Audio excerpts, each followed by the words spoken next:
Welcome to KFC blogs. നമുക്കൊരു വ്യത്യസ്ത തരം മുട്ടക്കറി ഉണ്ടാക്കിയാലോ. അതിന് നമുക്ക് മുട്ടയിൽ കുരുമുളകും ഉപ്പുമിട്ട് നമുക്കൊന്ന് സ്റ്റീം ചെയ്തെടുക്കാം. മുട്ട സ്റ്റീം ചെയ്തെടുത്ത മുട്ടയാണത്. കണ്ട കേക്ക് മാതിരി ഇരിക്കുന്ന കണ്ട.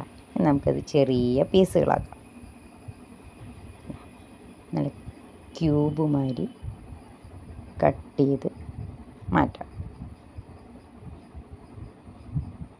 ഇതിന് വേണ്ട മസാല നമുക്ക് തയ്യാറാക്കാം. സബോള നന്നായി വഴറ്റി അതിലേക്ക് തക്കാളി, പച്ചമുളക്, ഇഞ്ചി വെളുത്തുള്ളി പേസ്റ്റ് ഇതെല്ലാം നന്നായി പച്ചമണം മാറ്റി വഴറ്റി അതിലേക്ക് പൊടികളൊക്കെ ചേർത്ത്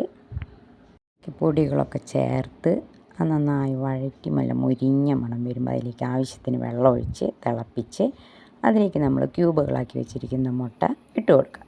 എന്നിട്ട് നന്നായി തിളച്ച് കുറുകി വരുമ്പോൾ നമ്മുടെ കറി റെഡി. ഇനി നമുക്കൊരു സെർവിങ് ഡിഷിലേക്ക് മാറ്റാം. Thank you.